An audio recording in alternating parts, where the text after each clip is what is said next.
Good morning, everybody. Yesterday, we looked at black box testing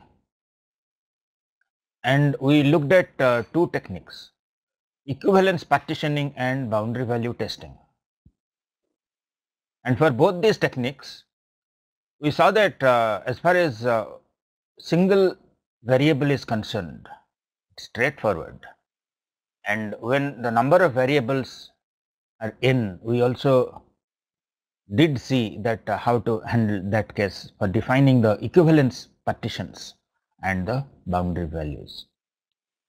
Now today let's look at another black box testing technique, which is the decision table testing. The technique decision table, and today we'll look at some other techniques. These come under combinatorial testing. These are black box test techniques, and the main motivation here is that program is the behavior of the program is affected by many factors. For example, the program behavior depends on what is the values of the input parameters. If there is a configuration parameter setting, it will also depend on what configuration has been set. If there are state variables which are set based on the input parameters, then it will also, the behavior will depend on what state the system is. And in many non-trivial systems, the combination of these, the number of input parameters, the number of configuration parameters and state variables becomes very large. So if we try to develop equivalence partitions and boundary value analysis, we can end up getting millions or billions of test cases, which would be impossible to test using any technique. Because as we were saying yesterday also, that you might argue that why not use some automated technique for this kind of thing. The automated technique, as you will see when we discuss about automated testing, is that even if we through some algorithm define the test cases, let's say we identify the equivalence partitions, boundary values and so on, some sophisticated algorithm, but when we run it, how do we know that the result is correct or not? That's called as an oracle, which can decide whether the result is correct or not, and so far it has proved to be a very hard problem. That is discussion for tomorrow about automated testing.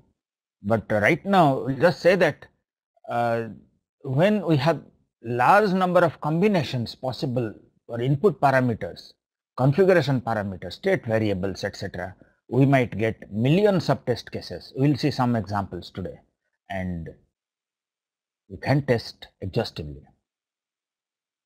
And in these situations, we try to define certain combinations which define our test cases, and these become manageable number. Let's look at these techniques. So the first technique we see today is the decision table based testing.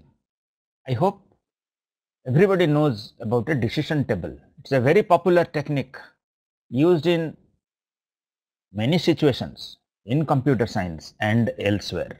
The main thing here is that we have the conditions here.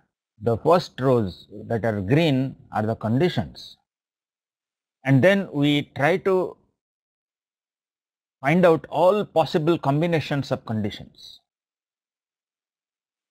and based on the conditions we try to find out what would be the action of the system. So the conditions are typically the inputs, or maybe state variables, or maybe configuration parameters, and for specific combinations we try to find out what are the actions of the system. The actions are shown in the red here. So the top part of the table are the conditions and the bottom part are the actions, and every combination of condition, unique combination of condition, is called as a rule. So In a decision table based testing, each rule becomes a test case.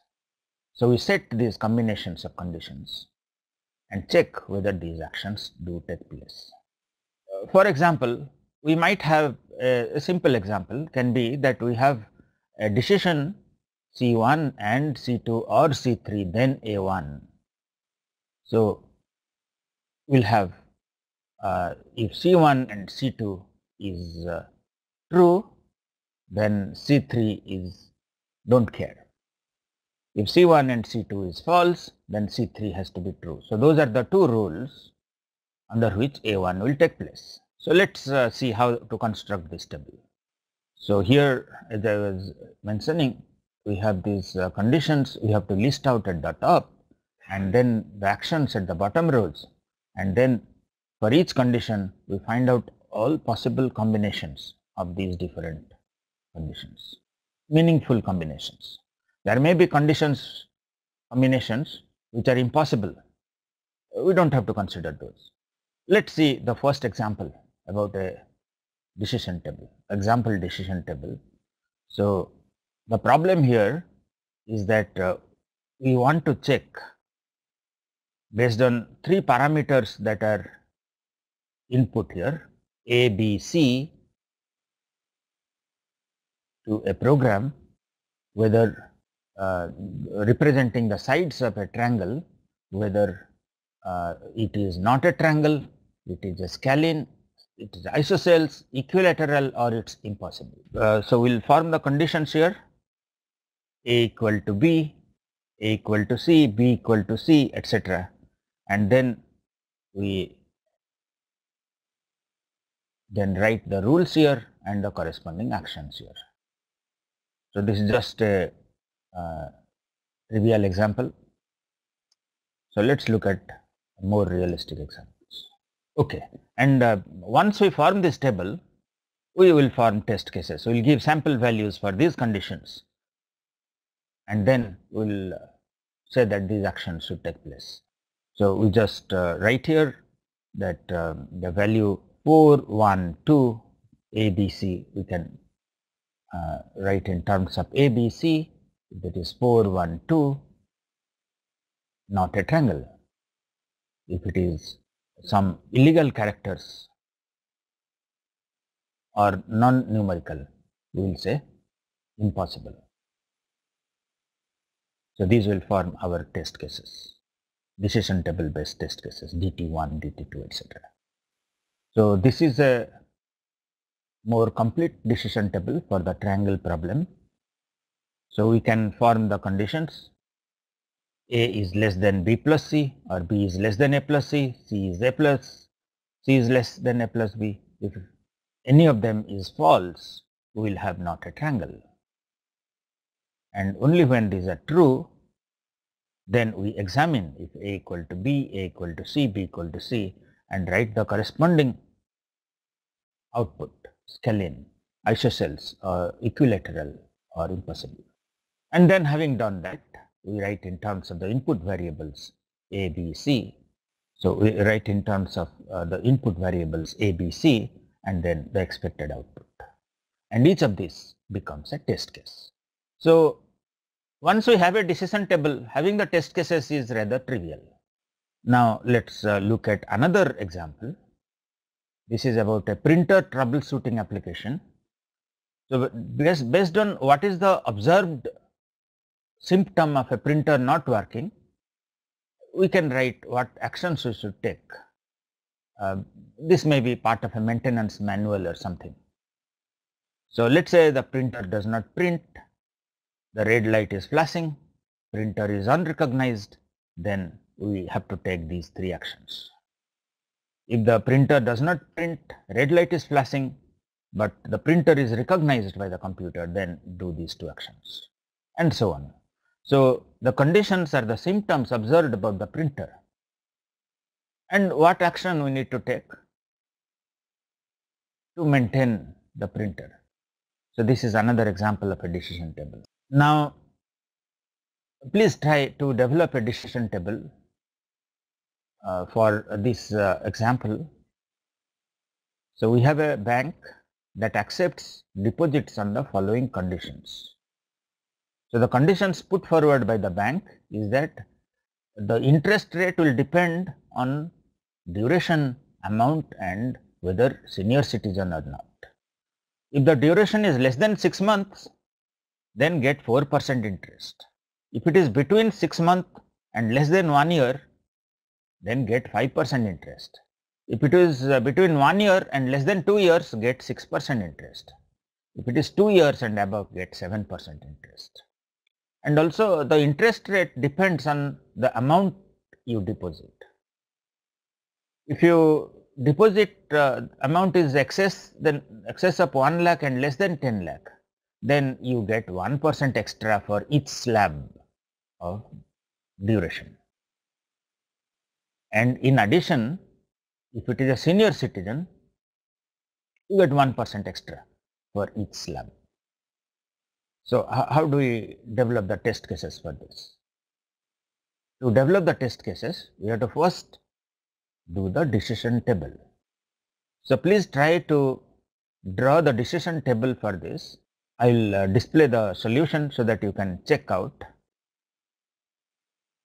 So, as we said, the decision table, the top rows are the conditions and the bottom rows are actions. And for each conditions, we have to have all possible combinations of the values that it can take. So, please try this out. Please try to develop a decision table for this problem, and if you are able to develop the decision table, then generating test cases is almost mechanical. So, I will just wait for a few seconds. Please try if not the complete decision table, because we don't have that much time to really wait for you to do the decision table. Just wait for a few seconds so that you can quickly try out at least the skeleton of this decision table. Okay.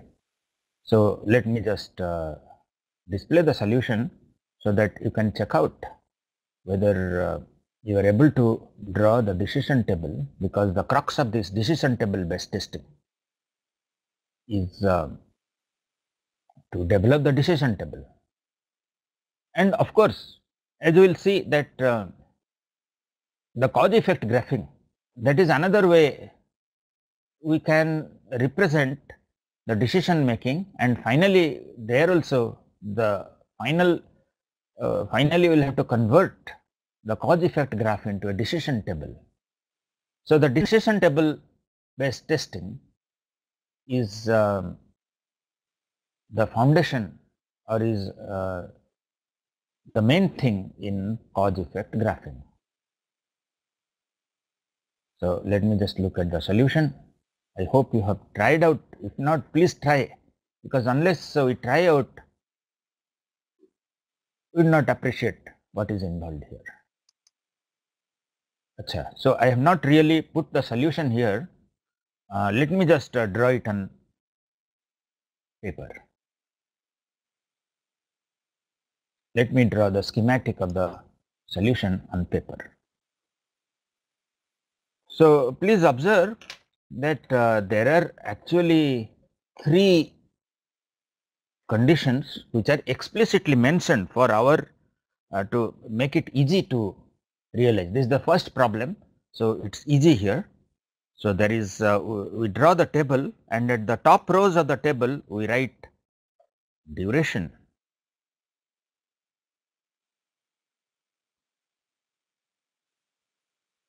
amount and whether senior citizen or not.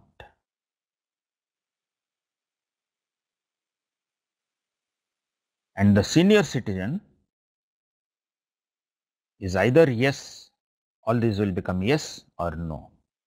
So, based on senior citizen or no, we will have look at the possible conditions for the duration and the amount. And the amount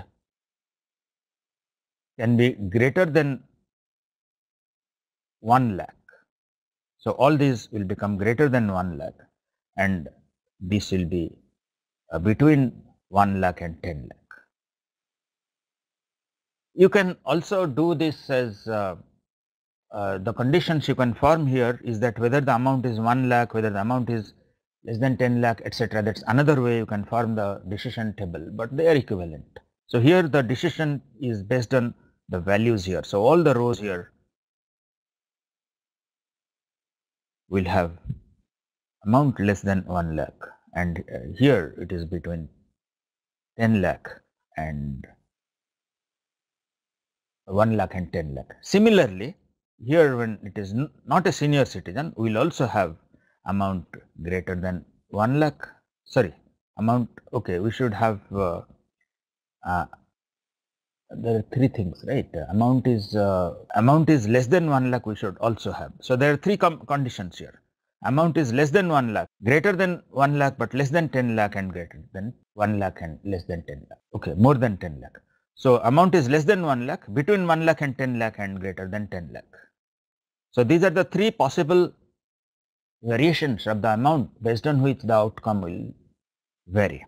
Similarly, here also the senior citizen, no, will also have all these three combinations of conditions between 1 lakh and 10 lakh and greater than 10 lakh. Now for each of these 1 lakh to 10 lakh and greater than 10 lakh, we will have all possible durations. So duration less than 6 months, between 6 months and 1 year, 6 months and 1 year, between 1 year and 2 year, etc. And for each of these we write down all combinations of the durations. So totally how many rows do we have here? Can anybody write on the chat box how many rows we will have for this decision table? So these are the conditions and these are the actions. The action will be the output, what will be the interest rate. So can anybody determine what will be the number of rows or rules or the number of test cases for this problem? Just waiting for anybody to respond that what will be the number of test cases for this case. So I am not getting any response. So please think about it and let me know as we proceed. We won't wait for you to write because it's taking time for getting the response. Please find out what will be the number of test cases for this problem or the number of rules here. I have just given the schematic of the solution. We take senior citizen, yes and no, and for each of these we consider the possible variations of the amount, that is 3 of these, and then the duration, that is 4 of these. Now there is a quiz here. Develop black box test cases. So the black box test case here, just see that these are the conditions here, and we need to develop the decision table based testing. So this is the description of the policy for charging customers for certain in-flight services. If the flight is more than half full, then meals are served. And if the ticket cost of the flight is more than 3,000, then the meals are free.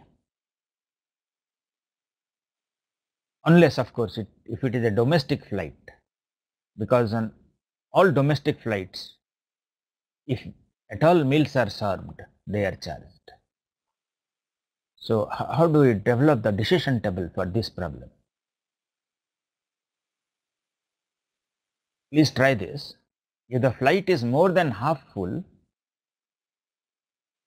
then only meals are served. If the ticket cost is more than 3,000, meals are free, otherwise they will be charged. And in domestic flights, the meals are always charged. If at all they are served, they are charged. So how do we develop the test cases for this? So we write a program where we input these parameters, that what is the occupancy of the flight, what is the ticket cost, whether it is a domestic or international, and then the output should be that whether meals are served or not served, and whether the meal should be charged or free. So please try this, to draw the decision table for this, so that once you develop the decision table, each rule will become a test case. So actually, since our number of hours is very restricted, we will not really have too much time here for you to try out. We'll just display the solution. Please compare with your solution, your schematic. I hope that you would have come with some scheme of solution. At the first cut, you can just write the conditions and the actions, and then the possible combinations. So whether it is more than half full, no, and yes, as you were saying that you first find out for the one that is having the lowest number of outcomes, write them no and yes, and then whether it is more than 3000 per seat, fill that out, all possible combinations here, and then the domestic flight or not, just write down. So we have 8 combinations. So that many test cases trivially. But then let's see, can we do better? So once we write down the actions, we can try to optimize the number of test cases. See here that the meals are not served if it is no. So it depends only on this condition. As long as it is no, meals are not served. And also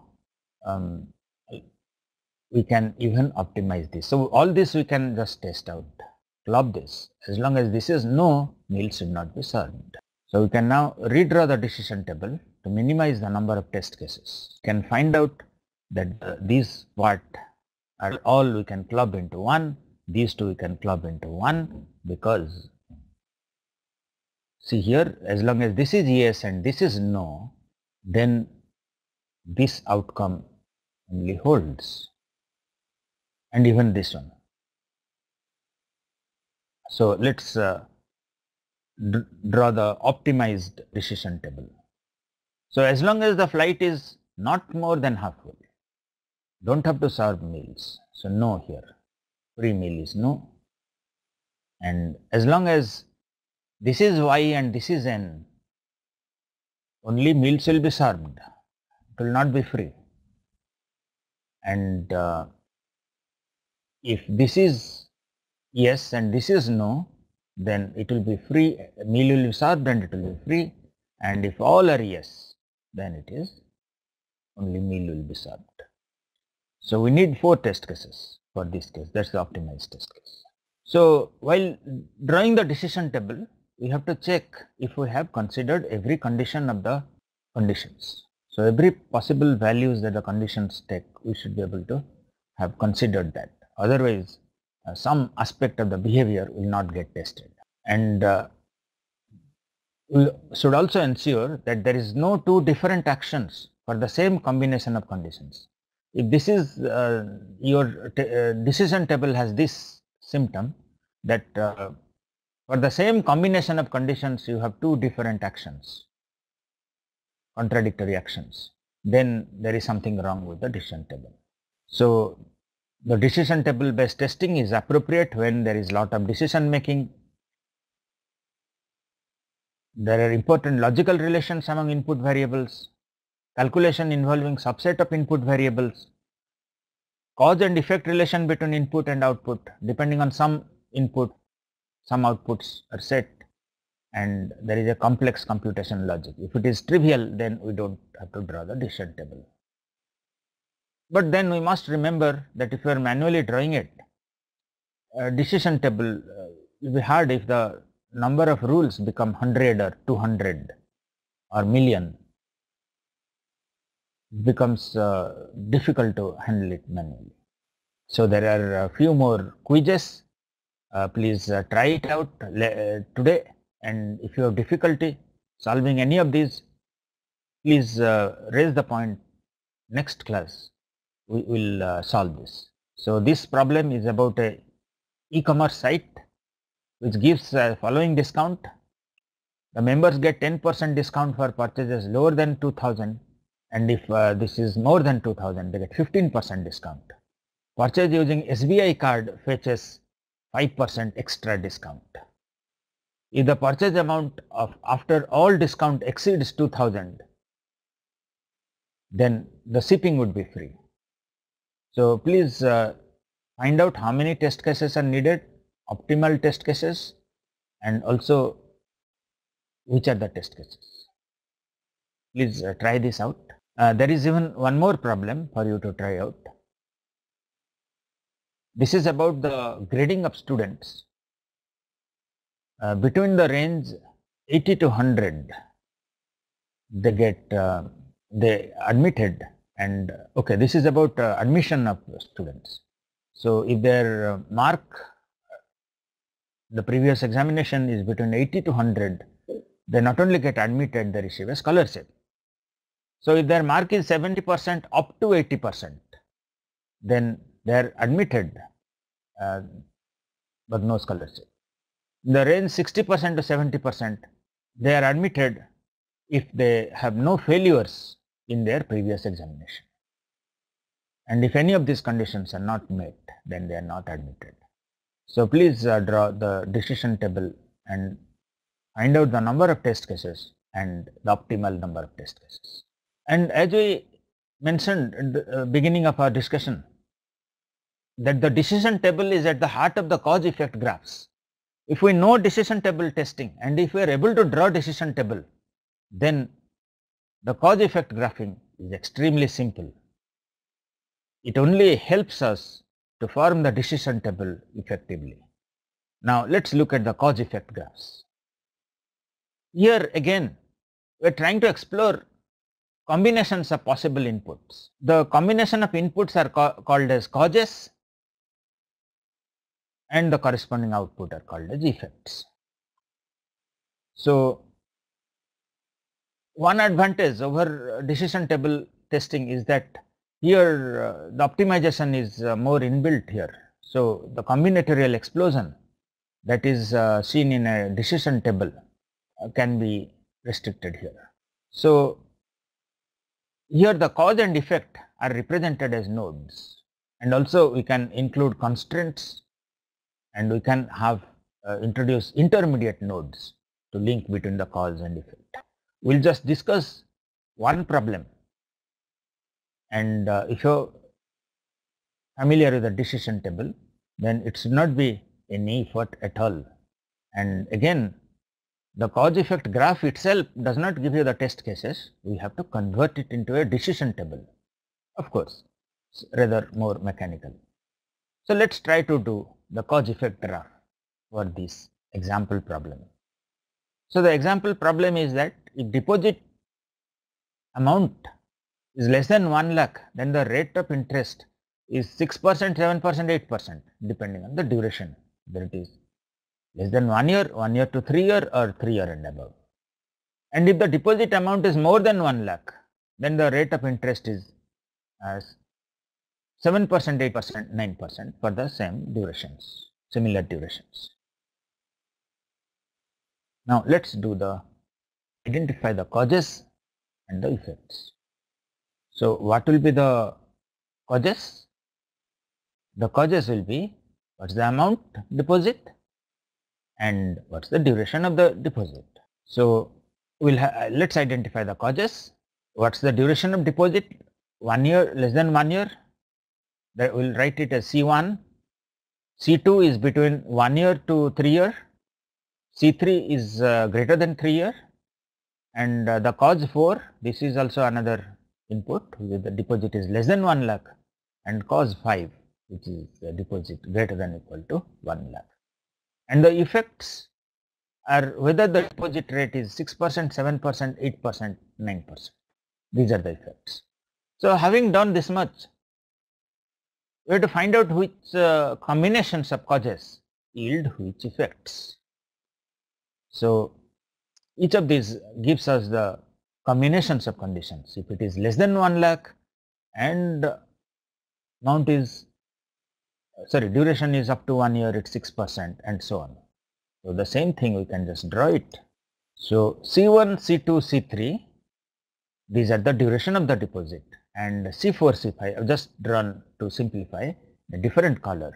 The C4, C5 are the amount of deposit, whether it is less than 1 lakh or greater than 1 lakh. Now I have given this AND symbol here, and I'm just saying that if the deposit is less than 1 year and the amount is less than 1 lakh, then the output is E4 and so on.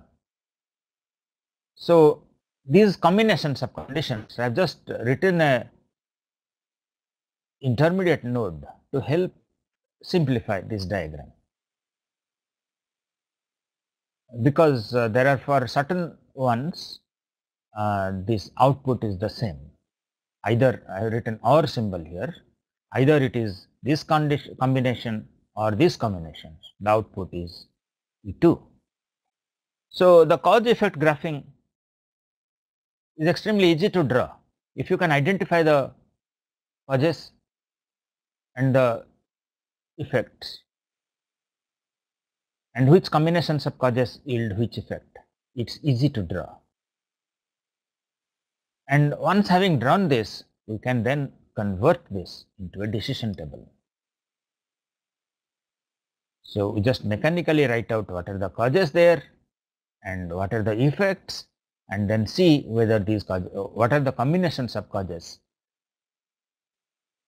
results in which effect. So just see here that we have not explicitly considered all possible combinations of conditions, just considered 5 of these.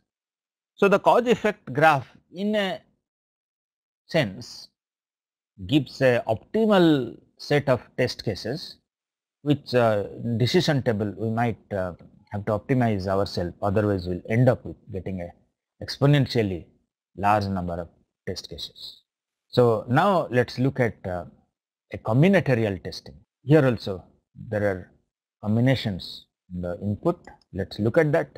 So sometimes you have a large number of options. This is a word processing software, and here you have several options which you can set. For example, whether it is a strike throw, double strike throw, whether it is a small case, capital, whether it is shadow, emboss, engrave, and so on.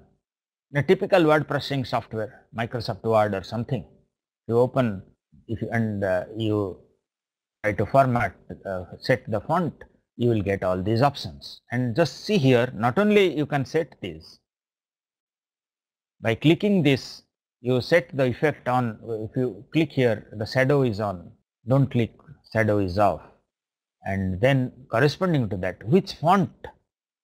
So there may be 50 fonts here, font types you can select, and you can also select which style, whether it is italic, regular, bold, bold italic, etc. And also you can select the size here. The size, there may be 50 or 60 different sizes. So if you would draw a decision table or a cause effect graphing for this, the number of test cases will be extremely high. How many test cases will be needed for this case? Assume that there are 10 of these. So some are shadowed out, we can't set it. So if you count here 4, 3, 6, okay, 9, okay, 10. Let's assume that even if it is there. So let's assume that if, okay, 6 plus 4, 10, okay, I'm sorry, 4, 3, 7, 3, 10.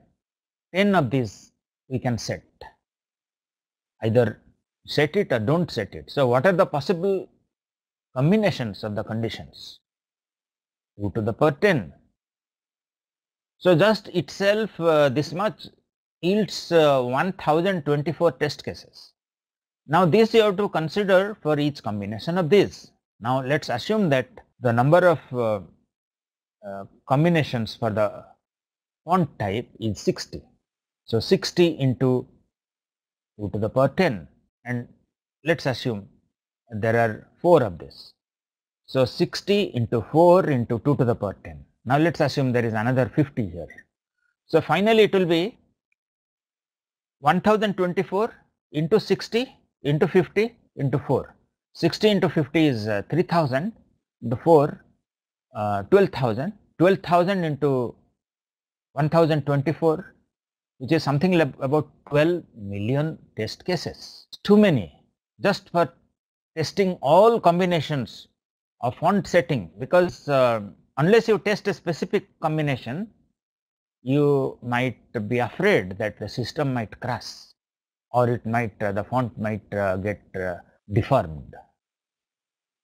So we need to check those conditions, but this is just too many.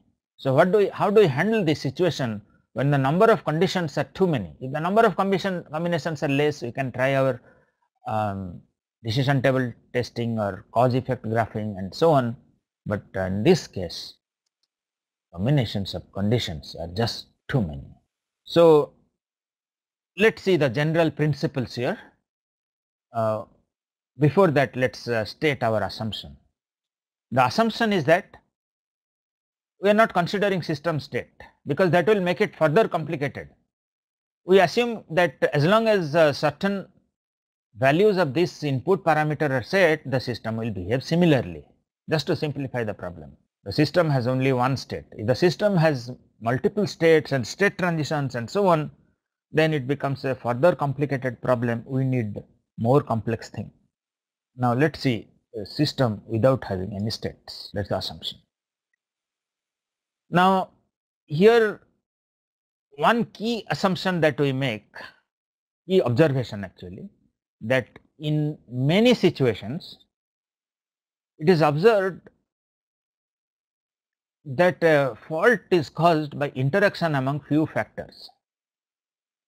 So it may be that when the font is size is 10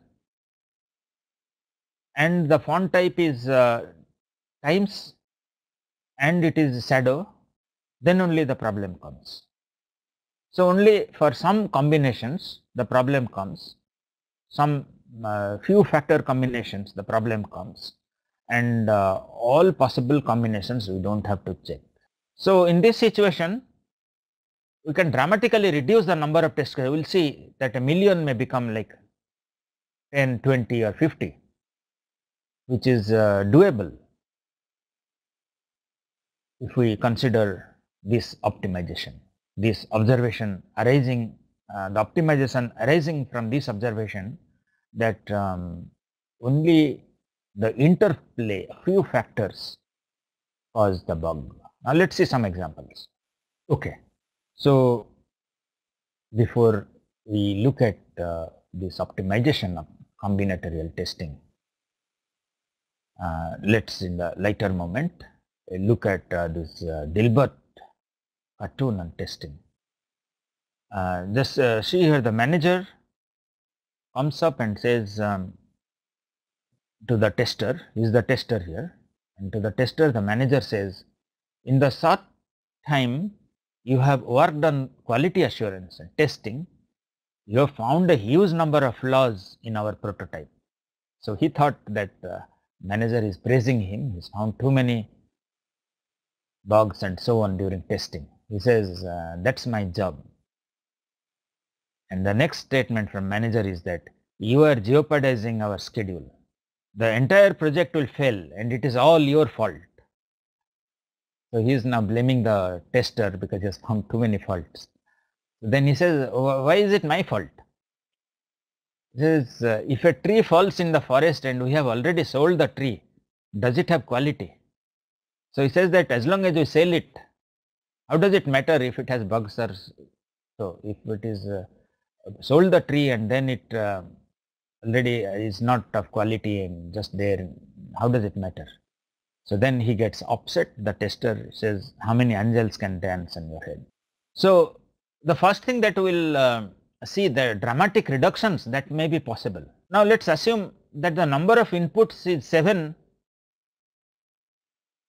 and each one can take 2 values. So each input is either true or false or 1 and 0.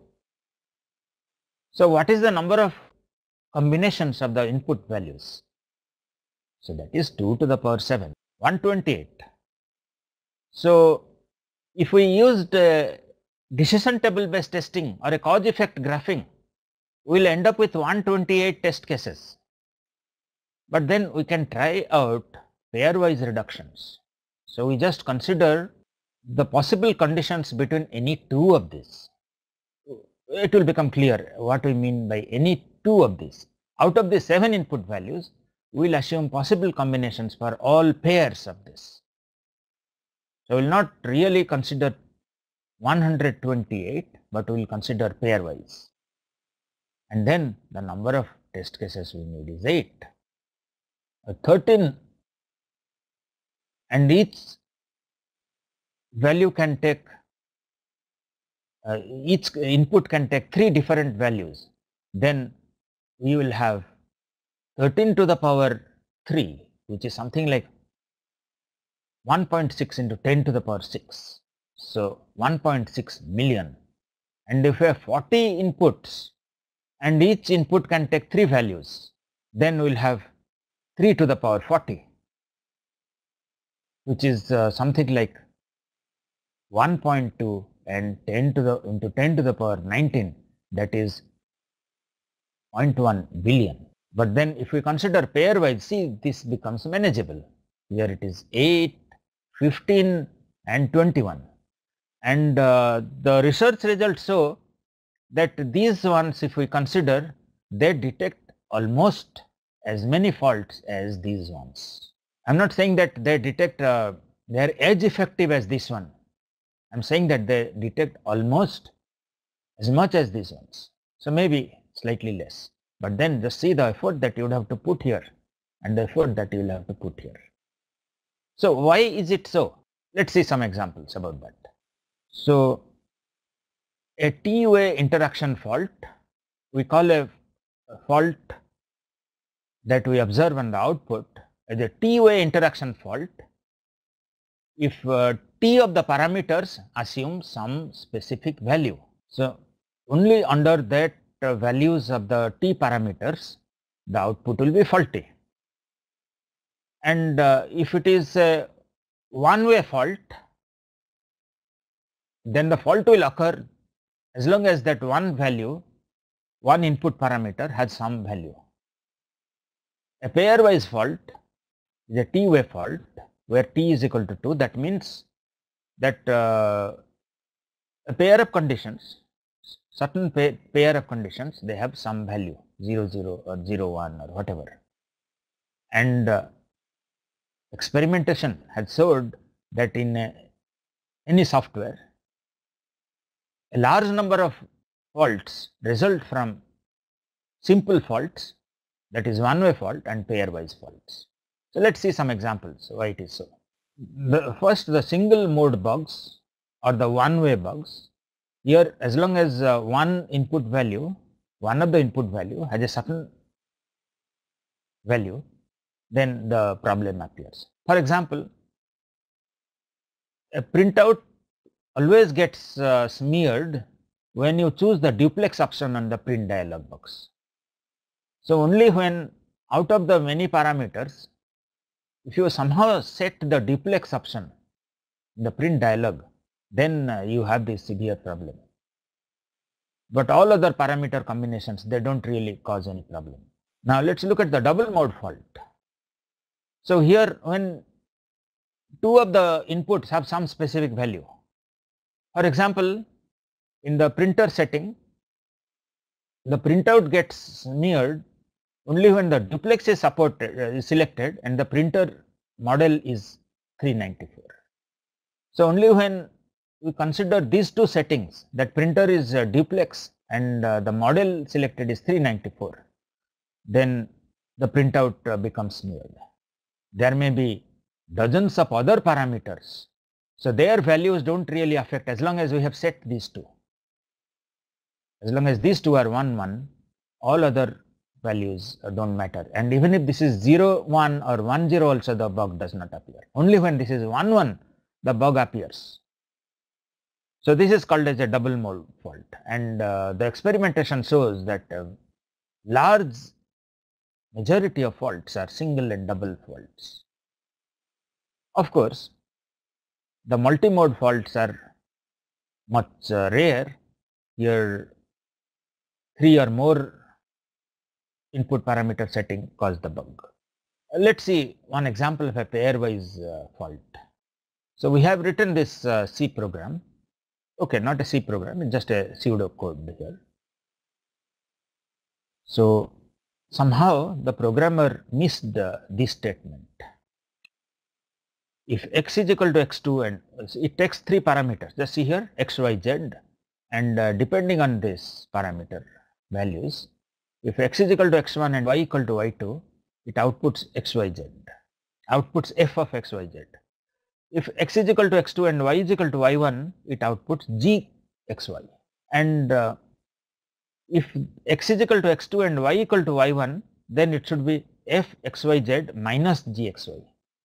So this line the programmer missed, and therefore this combination would match the default combination, which is f x, y, z plus g x, y. So even though there are 3 parameters, if we set possible values between pairs of input, like we give x is equal to x2 and y equal to y1, under that situation this bug will get exposed. So we don't have to really consider 2 to the power 3 8 cases, but we have to consider the pairwise cases, which may be 4 or something. So let's see how to go about developing these test cases. So this is another larger example with 34 on-off switches. So this is a panel, control panel in an aircraft or in any place. Many places you can find such panels where there are many settings to be done. And here also each of these can be set into many values. So if you want to test it, then there are 34 on-off switches here. So 2 to the power 34 and plus these values, these are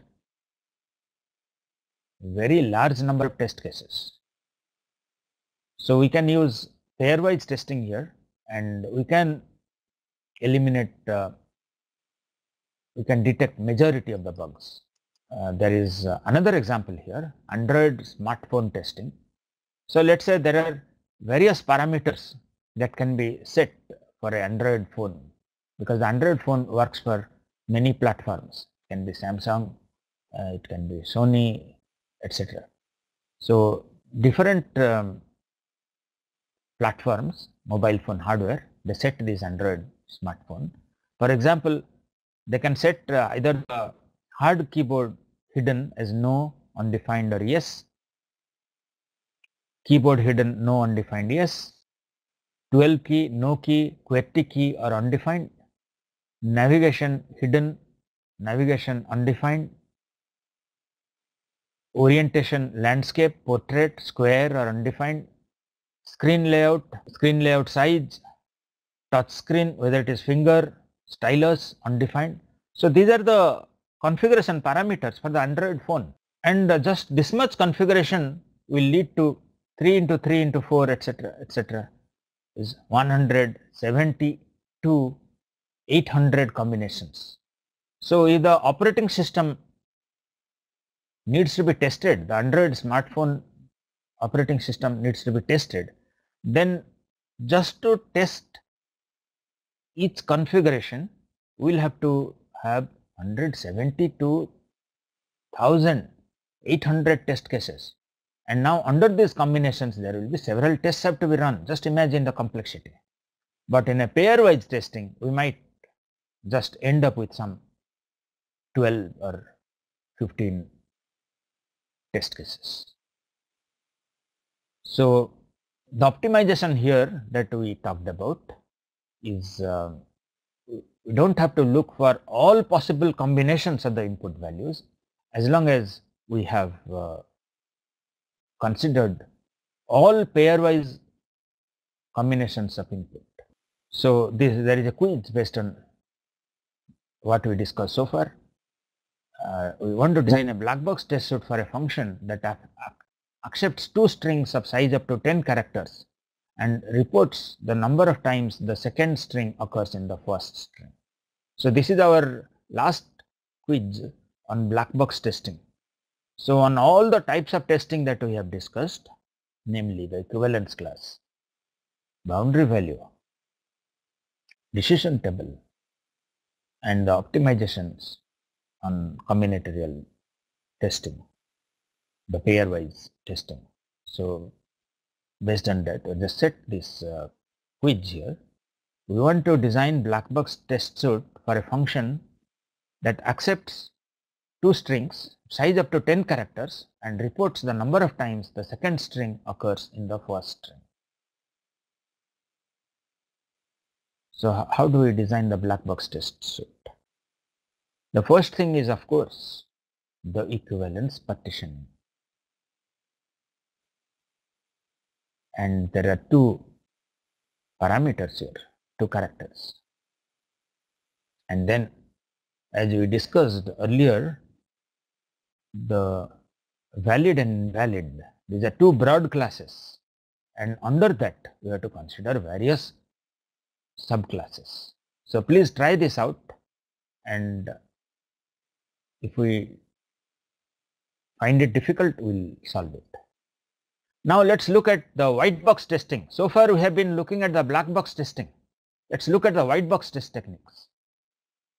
As we discussed earlier, in a black box testing we don't need the code. We just need the functional description or the specification. On the other hand, in white box testing we don't need the specification. We just need the code. So a white box testing therefore is also called as code based testing or structural testing, because we mainly use code structure of the program. And as long as the white box testing strategies, there are a large number of strategies here, one dozen or more than that, but we can broadly classify them into either a coverage based testing or a fault based testing. In a coverage based testing, we check whether the test cases cover certain program elements. Element can be a statement, it can be a decision, it can be a branch from one statement to another statement. So these are the elements of a program. Whether certain program elements are executed. So that is a coverage based testing. Whereas a fault based testing, here we try to see whether there are test cases which expose certain category of faults. For example, whether a int has been inadvertently made a float and so on. So the coverage based techniques, okay, this consists of both coverage and fault based techniques. So these are the coverage based techniques: statement, branch, path coverage, condition coverage, MCDC, and data flow testing. These are the coverage testing, and mutation testing is an example of a fault testing. So whether a specific fault test cases have been designed to be able to detect certain specific type of faults, that is mutation testing. Now let's see that if we are doing a thorough black box testing, do we need white box testing? Or if we do a thorough white box testing, do we need a black box testing? So or in other words, do we have to do both black box and white box testing? If we do one testing thoroughly, isn't that enough? To answer that question, we have to show that some bug, at least some example bug, which can only be detected by black box testing, then we have to do black box testing. And also whether certain bugs can only be detected by white box testing. black box testing cannot detect those bugs. So then we have to do white box testing also. So please think of one example where only black box test can detect those bugs. White box cannot detect those bugs. And also another example we need where only the white box testing can detect those and black box testing cannot detect those. So the answer is here actually. So as we said, white box testing test cases are designed only by looking at the code. We don't need the specification. So whether the code has implemented all functionality in the specification, that we cannot check by white box testing. We can only check code, but whether code for some functionality has been implemented, we need to consult the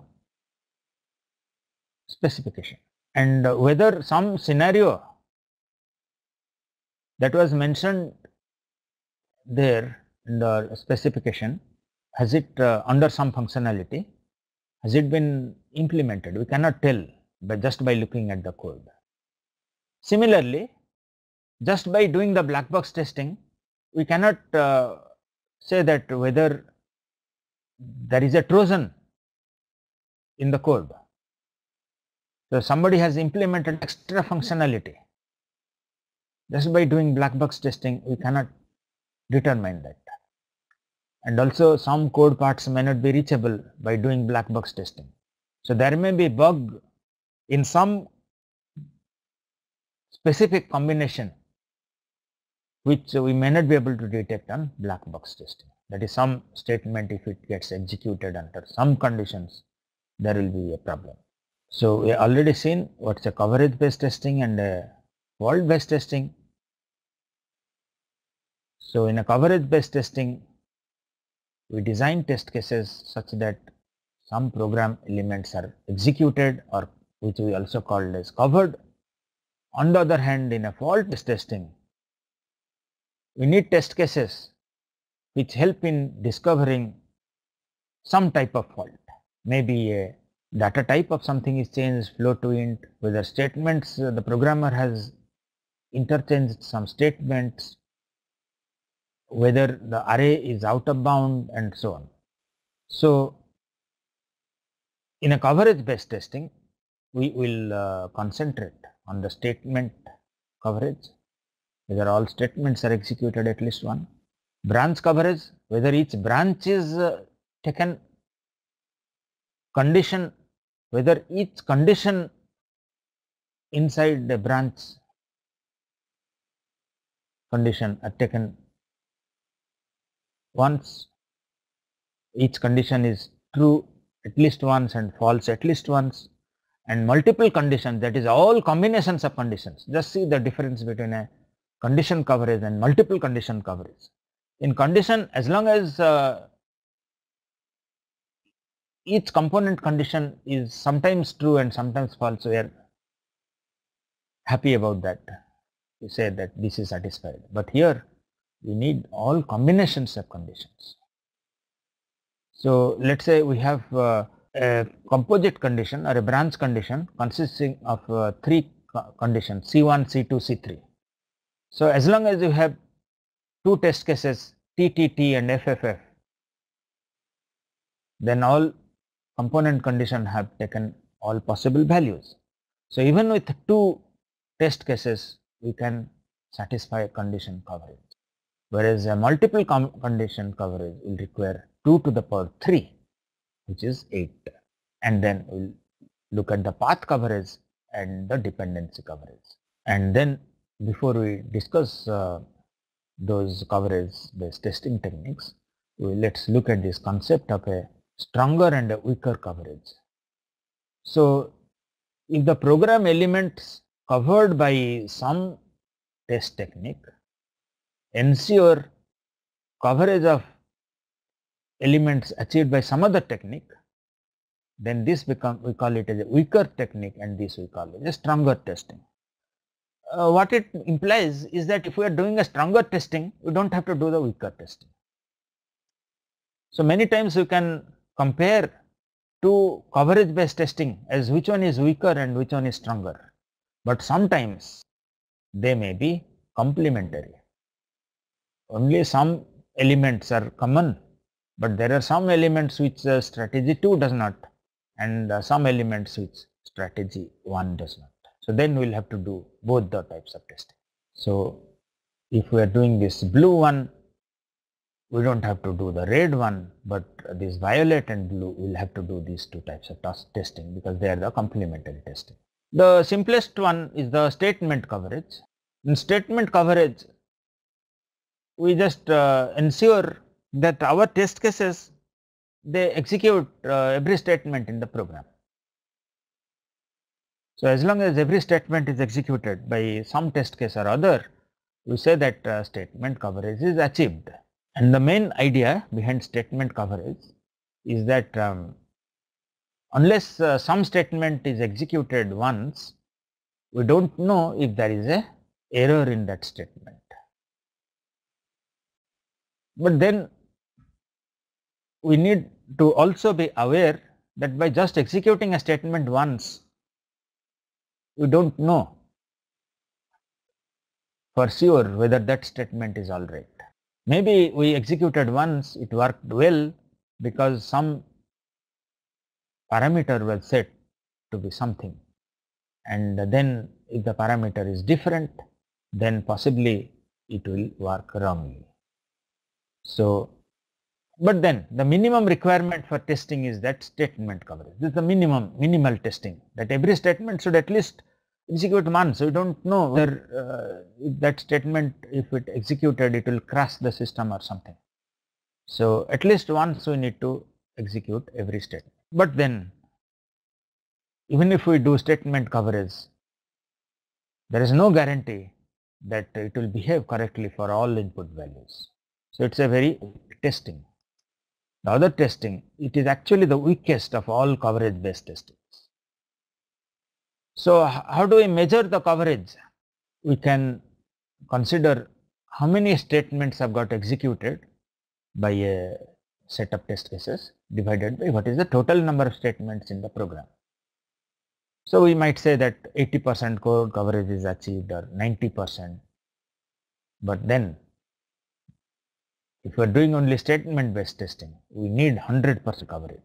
Should not be anything less than that, unless we have unreachable code. So let's see this example. So this example is the famous Euclid's GCD algorithm, which computes GCD of two numbers just by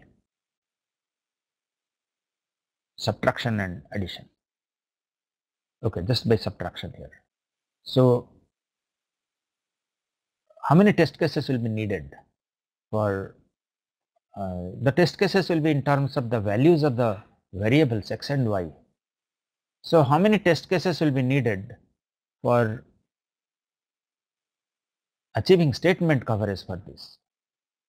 Okay, as long as this is true, x is not equal to y, and also x is greater than y. So let's say this is 4 and 3. So 4 is greater than y, 4 is not equal to y. So this will execute, this will execute, this will execute, and then this will execute. But what about this? So we need another test case when x is less than y. So for this example, we need 2 test cases. Okay, so this is the same problem. We can choose a test case, test set. I think 2 should be enough to test the case, but here there we've taken 3. So for that specific example, as long as all the statements are executed, we should be able to achieve statement coverage, and just 2 carefully chosen values should be able to cover all the statements, will execute all the statements. Now let's look at the branch coverage testing. The branch coverage is also called as decision coverage. Here we require the test cases to achieve, to set the branch condition to false and true, true and false for all branches, and then we are claiming that this is a stronger testing than statement coverage. So how do we show that the branch coverage is a stronger testing? Now let's take the same example. How many test cases will be needed here for branch coverage? So we need this to be set true and false. In the earlier case, we just had 2 test cases and which achieved the statement coverage. But here, how many test cases will be needed for branch coverage? So for this branch, we'll have 2, and this branch, actually one of these will be towards this also. Let's say we take 3 and 3 and 3 and 4. So 3 and 4 is already there. So 4, 3. So 3, 3, 4, 4 and 3, 3, 3, 4 and 4, 3. That will achieve branch coverage in this. So we need one extra test case compared to statement coverage. But then how do we prove? Okay, we need totally in the list about 3 test cases for branch coverage. And here we can compute the adequacy criterion, which is the total number of branch combinations that are possible, the total number of branches that are possible, and how many of those branches have been taken. So for the previous case, there are 4 branch outcomes, and then if we execute 3 of that, we will get 75% coverage. But the quiz here is that how to show that branch coverage is stronger than statement coverage. How do we show that? So can anybody suggest how do we show branch testing is a stronger testing than statement coverage? Or in other words, we'll have to show that branch testing will ensure statement testing. But statement testing cannot ensure branch testing. Then we have this branch is a stronger testing than statement. So please listen again. We have to show that when we do branch testing, we will automatically have achieved all statement execution. But then all statement execution will not really result in execution of all branches. But how do we show that? So there are 2 clauses here. The first thing is whether branch coverage will guarantee statement coverage. Okay, this is the definition of stronger testing, so that we already know. Okay, we're just talking, I think I don't have the solution here written down. So let me just write down here. So to show something is a stronger testing, we need to show that branch coverage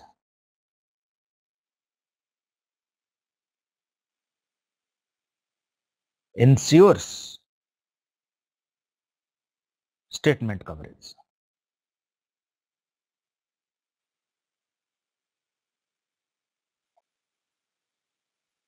Not only this, we will also have to show statement coverage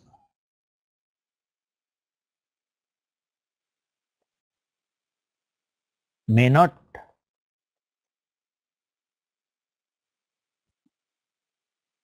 cover all branches. So there are 2 parts to this proof. The first one is straightforward, because every statement will lie on some branch or other. There can be a statement which lies doesn't lie in any branch.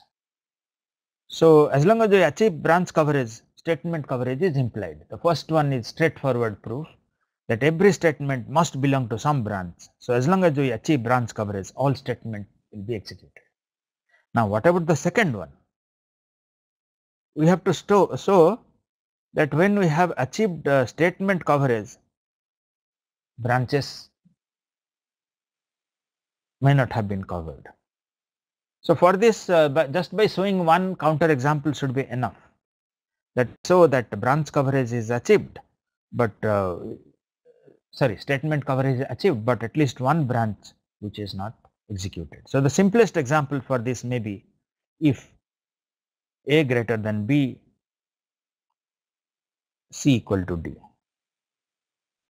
So here, as long as A greater than B, just one test, this will get executed. So as long as this is true, this will get executed. So statement coverage is achieved for this program, but branch coverage is not achieved. We are not tested what happens when A is less than or equal to B. So for branch coverage, we need to test with another test case. So branch coverage is a stronger testing than statement coverage. There are many tools which help us to compute coverage report. For C program, GCOV with Gprofile and GCOV, those are very popular tools. For Java, there are many tools. Kubertura, Eclema, etc. We'll just have a look tomorrow, but we might get a report something like this, that the green ones is after we execute certain number of test cases, how much of the coverage is achieved for certain functions here. So as we execute more and more test cases, we will get these will become greener, and it will also show that which statements have not been executed. So what we are saying here is that as long as we are doing a branch testing, you don't have to do statement testing. That will be automatically ensured, because branch testing is a stronger test than statement testing. But if we are doing branch testing, is that enough? Is that a good testing of a program? No, not really, because if a branch consists of composite conditions, then some bugs can get missed. This is just one example bug here, that we have this condition on some decision statement, some branch. If digit high is equal to 1 or digit low equal to -1, then do some action, else do something. So just see here that as long as digit low, we take the value true here, as long as we set this as true, then the digit high equal to 1 will achieve true, and digit high equal to not equal to 1 will achieve false. So in other words, we are not checking that whether digit low is not equal to -1, will it cause a problem? So there can be some bugs which can be missed. By branch coverage, we are not checking whether some component condition takes some value. There may be some bugs when digit low is not equal to -1. So we need to do condition testing. As we said, one condition testing is the multiple condition coverage. So here each condition should be made to assume true and false, the multiple condition coverage. So if we have expression like this, C1 and C2 or C3, so we should have C1, C2, C3 should be exercised once, each outcome of C1, C2, C3. So C1, C2, C3 should be true and false. So as we said, that condition testing can be basic condition testing or multiple condition testing. So the basic condition testing, as long as some condition has achieved some true or false anytime, we are happy. We are not considered about all possible conditions, combinations of conditions. Okay, so I think the coverage that we have written is for multiple condition coverage. So in the basic condition coverage, whether all possible, yeah, that's okay. So 2 into number of basic conditions is the basic conditions testing. So if we had 2 component conditions, so 2 into 2, that is 4, and how many truth values have been taken by the basic conditions? So have all taken true and false, then this will be 100%. So if we are doing a condition testing, branch testing is implied. So condition testing is a stronger testing than branch testing. And if we keep them in a hierarchy, then statement testing is the weakest testing. A branch testing or a decision testing is stronger than statement, and the basic condition testing is stronger than the decision testing, and the multiple condition testing, where we consider all possible combinations of component conditions, that is the strongest testing. But for a multiple condition testing, the number of test cases can become extremely high. If we have n component conditions, then the number of test cases will become 2 to the power n. So if we have, let's say, 10 component conditions, which typically occurs in controller type of software, in embedded controller or something, it's very easy to have 10 or 20 component conditions. Then we'll have 2 to the power 10, 1000 test cases for just one branch for condition coverage, and it becomes impractical. So a multiple condition coverage is practical only if n is small. But what do we do if the number of component conditions are large? So this is a multiple condition example of this code. How many test cases are needed? So we have setting all the 5 of them true and false, need 32 test cases.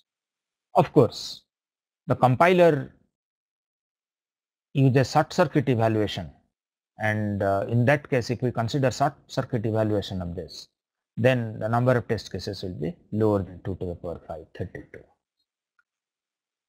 But then when the number of component conditions are 10 or 20,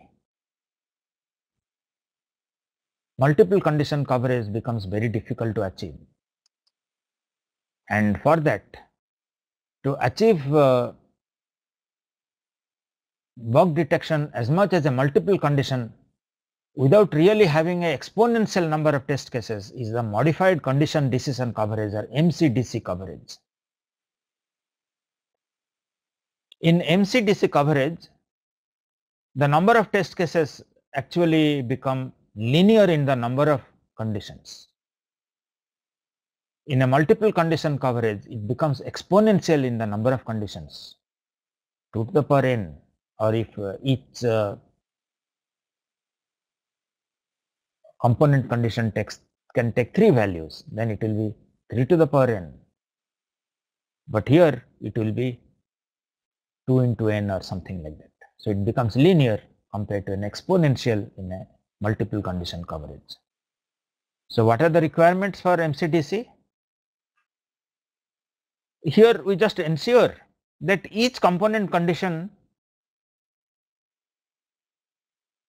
when it is made true or false, the entire branch outcome becomes true and false when the other component conditions are set at some value. So for that, we do for every component condition, we check that it independently influences the output, the outcome of the decision when the other components of the conditions are held at some value. So we have just skipped the details of MCDC because those are not part of many university syllabus. The MCDC, we just skipped it. Just we defined what it is, but then if anyone is interested to really have a discussion on MCDC coverage, we can do that. For the time being, let's skip it. So if we now look at our subsumption hierarchy, statement coverage is the weakest.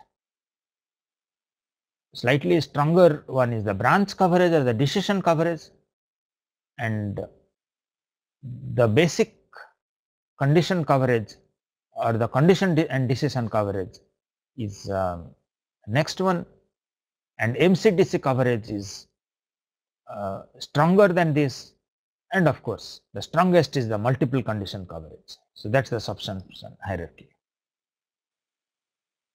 Now let's look at coverage of paths. The main idea here is that if we can define the paths in a program, execution paths, then we will require test cases to execute all possible paths in the program. So if we can identify paths in the program, we can require the testing to be done such that all paths are executed, because even though branches are executed, all paths may not have been executed. So a path testing will be definitely stronger than statement testing. We would like you to really think about it and come up with a proof that path coverage is stronger than decision testing or branch testing. But how do we define path? We can just look at a program code and identify all the paths. We need to take help of a control flow graph to determine the paths in the program. A control flow graph is a representation of the program, a graphical representation of the program structure. I hope all of you know how to draw a control flow graph. But then there are some points where mistakes are typically committed. We'll just look at that, and so that given any program we can draw the control flow graph for the program. So a control flow graph we can define to be a graph which describes the sequence in which different instructions of the program get executed, or in other words, the way the control flows through the program. So how do we draw the control flow graph? Given any program, how do we draw the control flow graph? The first thing we need to do is to number all the statements, because these will become the nodes of the graph. Now we draw one node corresponding to each statement of the program, numbered statement. So statements we have numbered, and let's say 1 to 10, and we draw 10 nodes, and then we draw the edges. If there is a possibility of execution from one node to transfer to the another node, then we draw an edge between that. So if there is a possibility that control can pass from one node to another, then we draw an edge between that. Let's look at this example. So in this example, we have the same Euclid's GCD program. Now can we draw the control flow graph for this program? Actually we can draw the control flow graph for any program. Why this? Any large program also we can draw if we know the basic type of statements and how to represent them in control flow graph. So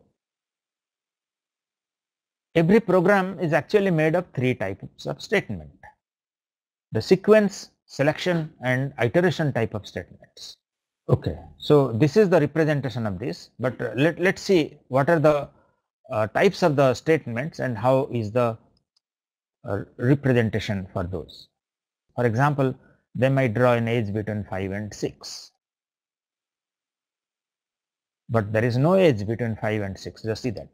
So let's see how the basic types of statements are represented in a control flow graph. Then we can, given any program, we can find the representation for the different statements, and then we will be able to draw the graph. So any program consists of three types of statements: sequence, selection, and iteration. Sequence, when one statement is executed, immediately after the other statement is executed. one subsequent statement is executed. The immediately succeeding statement is executed as soon as the first one completes. So that is simple.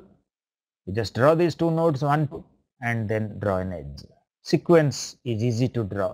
Nobody makes a mistake usually in the sequence statement. Decision or the selection statement also hardly anybody makes mistake, because number 1, 2, 3, 4, draw the edges here, and 1 to 2 control can transfer, and 1 to 3 also control can transfer if the condition is false, and then from 2, if it is true, then it will transfer to 4, from 2 to 4, that we represent, and 3 to 4. So this is the representation for a selection statement, but possibly the more intriguing or confusing type of statement is an iteration statement. While a greater than b, b equal to b into a, b equal to b minus 1, and c equal to b plus d. How do we draw this? Again we number this 1, 2, 3, 4, and from 1 it can come to 2 if it is true, 2 to 3 sequence, and then 3 it needs to go to 1 to check whether the condition is true or false. So if it is true, it again executes these 3 statements and until it becomes false. So that's what we represented here, 1, 2, 3 and back to 1, and only when it becomes false it comes out to 4, and there is no edge between 3 and 4. So 1, 2, 3, 3 to 1, and finally as it becomes false comes out to 4. So that's the representation of a decision. If we know those 3 constructs, then given any program like this, do, while, if a greater than b, etc., we can easily represent that. So this is taken from The Art of Software Testing by Glenford Mayers, the same example. So please try doing this, and you should get the same control flow graph. Now how do we define a path through a program? A path is a node and edge sequence from the start node to the terminal node on the control flow graph. So we look at the control flow graph and try to find out how many node and edge sequences exist from the start node to the end node. But the problem here is that in the presence of loops, we can get infinitely many paths, whether we traverse the loop once, twice, n times or infinite times, we can get infinitely many number of paths. So a full path testing will require too many test cases, and it's impossible actually for checking all path testing. So what normally is done to test the linearly independent paths? We define a linearly independent set of paths as those paths such that between any 2 paths in that set, there is at least one different edge which is not there in other paths. So how do we identify? Okay, for a small program you can identify what are the linearly independent paths, but complicated program, just by looking at it, it becomes very hard to identify what are the linearly independent paths. And we will use the result of the McCabe's metric, which is very easy to compute. You can compute it from the CFG, or even just by looking at the code, we can compute the McCabe's cyclomatic metric. It's a very easily computable metric, and it is an upper bound on the number of linearly independent paths in a program. So it tells us that how many paths at best can be present. If we are computing it from the CFG, then one way to compute the McCabe's metric is Vg is equal to E minus n plus 2. Look at the control flow graph. Compute how many edges are there, how many nodes are there, E minus n plus 2. So that's the cyclomatic complexity, and this value tells us that how many paths at best, linearly independent paths could at best be there. What about this example which you had drawn the CFG? So how many nodes are there? 6 nodes are there. How many edges are there? To compute, we have 7 edges. So what will be the cyclomatic complexity? Is 3. 7 minus 6 plus 2.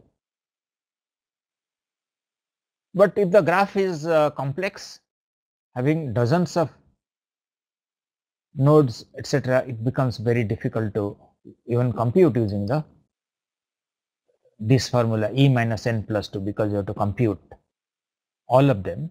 It is easy to compute using a computer program, E minus n, how many nodes are there and how many edges, and then E minus n plus 2.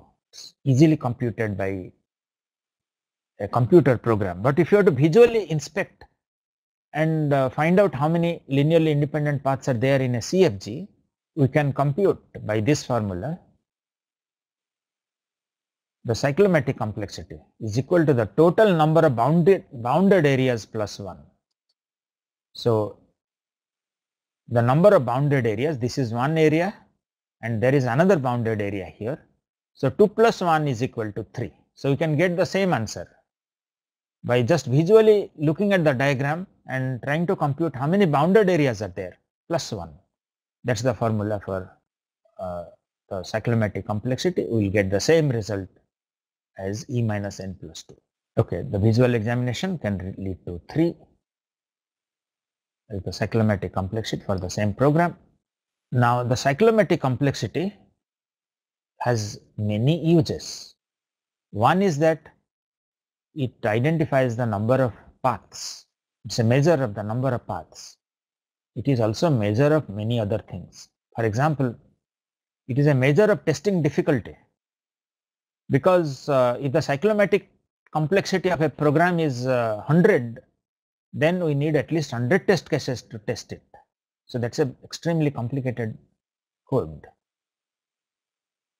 And also it is a measure of the ultimate reliability that can be achieved here, because the more number of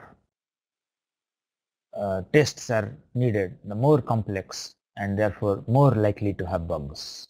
Okay, the first one can be, we can write a simple program to find Vg based on E minus n plus 2. But then one thing we must remember is that even if we know the cyclomatic complexity is 100 of a certain program or 50, how do we know that what are these 100 paths? It just tells us about the number of paths and tells us how many test cases are needed. But then how do we know what are those test cases or what are those paths? Cyclomatic complexity does not tell any of that. It only tells us what is the minimum number of test cases required. So if that is so hard to know the paths, linearly independent paths, and also the test cases that will be required to execute those paths, how do practically path testing is carried out? Okay, here typically a programmer just enters random values.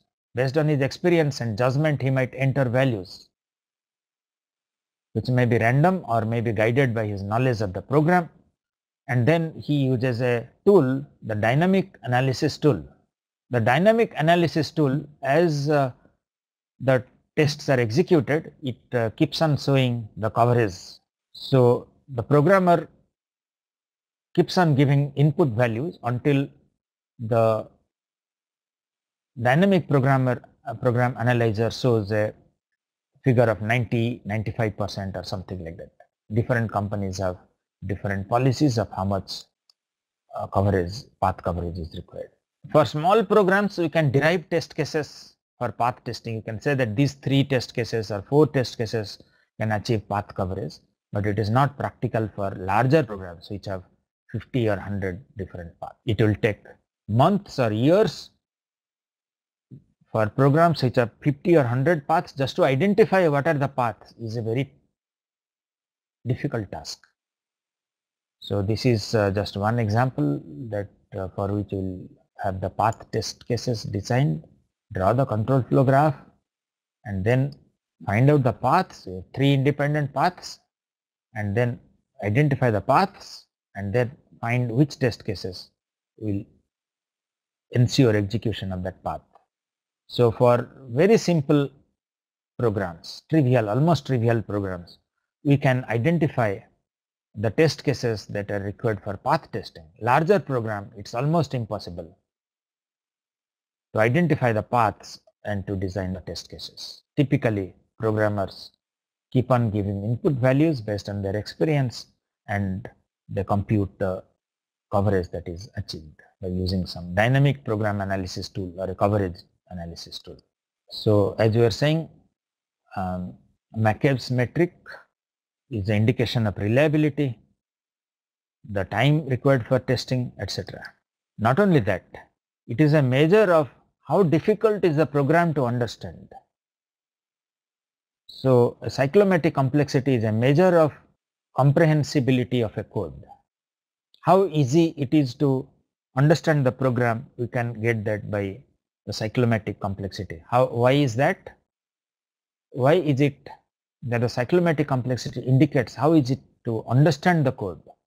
The answer to this is that to understand a code, you have to mentally trace through the program, every path through the program.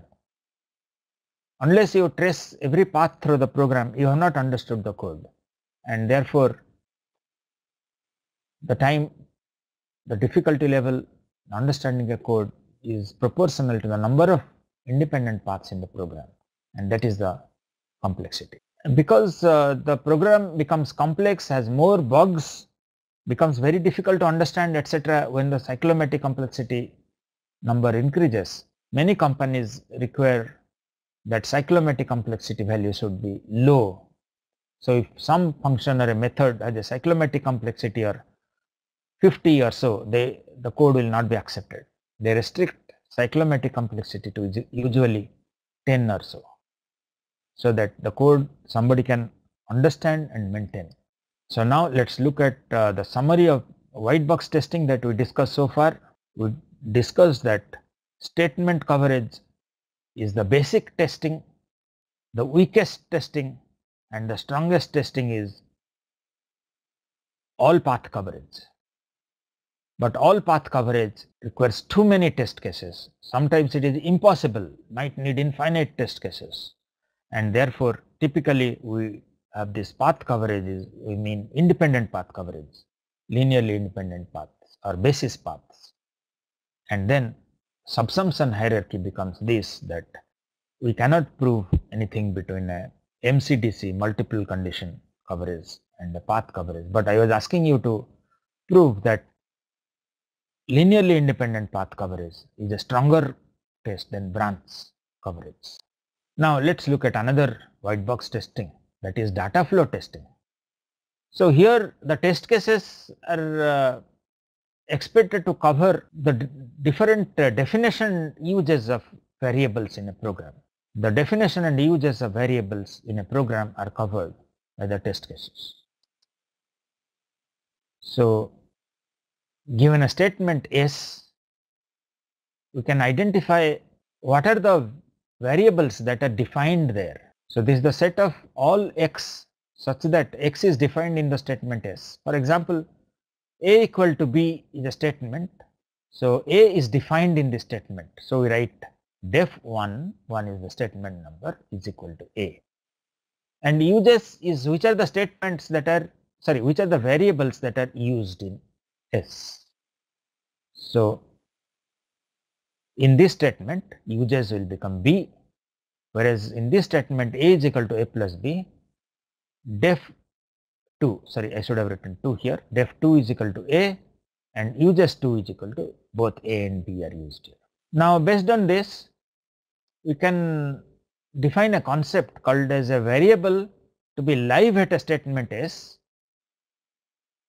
statement S1, if it is defined in a previous statement S and there is a path from S to S1 not containing a redefinition of X. So whatever value has been set at S, the same value is used in S1. So that is, the variable is live at S1.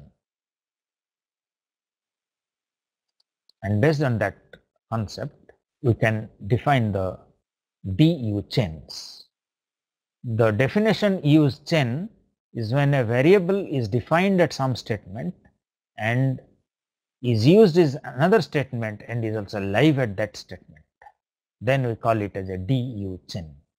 So DU chain is defined to be a variable, the statement at which it is defined and the statement at which it is used, and it is live at the statement S1. Then this forms a DU chain.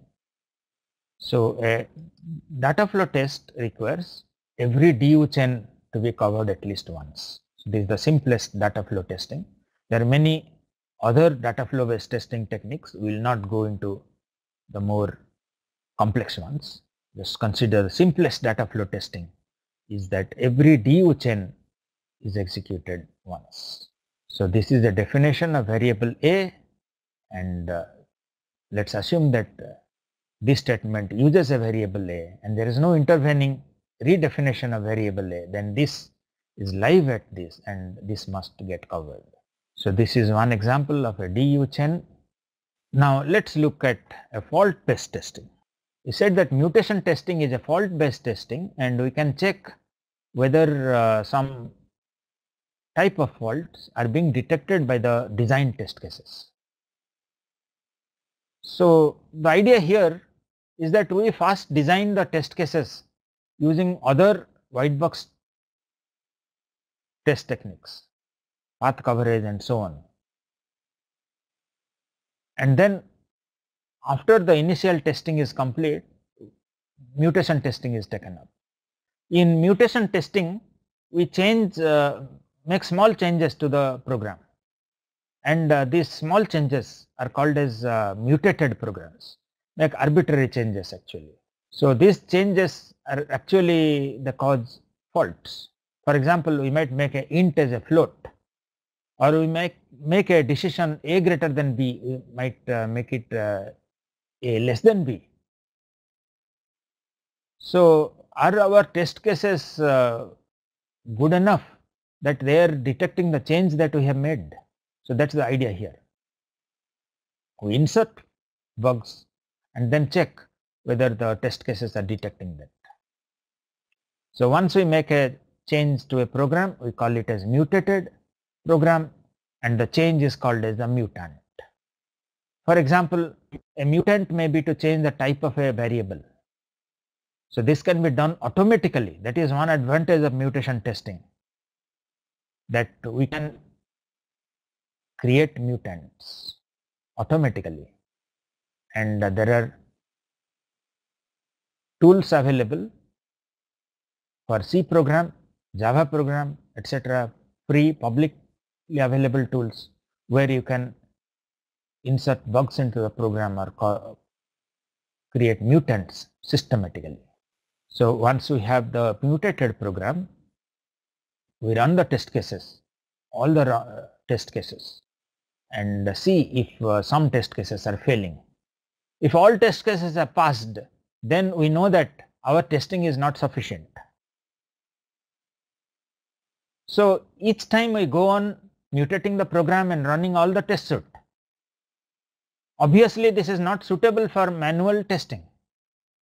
We need a tool here which will insert the bugs, keep on inserting bugs, or create the mutated programs, and then also automatically run the test cases, maybe a capture replay type of tool. So as long as the test case detects the change, we say that the mutant is killed. Otherwise we say that the mutant could not be detected, the mutant is live, and we need to create additional test cases such that the mutant gets killed. That's the idea behind mutation testing. Now, what are the types of mutation operators or the changes that we make? Maybe we can keep on deleting one statement at a time. We may change an arithmetic operator, plus into minus or plus into multiplication and so on, change the value of a constant, change data type, int into float and so on. To be able to determine what are the kind of mutation we do, we need a fault model of a program. A fault model of a program is what are the possible faults that can exist in a program, or a programmer can write a program which types of errors. Can he, while writing the code, write a plus into minus, plus operator minus? Yes. So that's one fault. He can interchange two statements, decision, he can make a mistake and so on. So this is an example of a fault model of object-oriented program. And based on the fault model, we can define our mutation operators, deletion of a statement, for Boolean, replacing equal with not equal and so on, replacing arithmetic, replacing a variable, ensuring the same scope, etc. Now today we are already over the time, so we'll just continue from this point, mutation testing. We'll look at the competent programmer hypothesis and coupling effect hypothesis, which are the two underlying foundations behind mutation testing.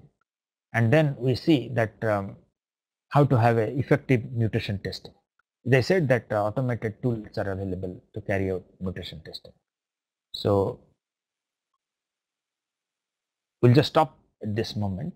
We'll continue from this point, and the next class, please raise any questions that you might have. Please do the quizzes and also raise any questions that you might have, or if some quizzes could not be done. So till that time, we'll just stop here. Thank you.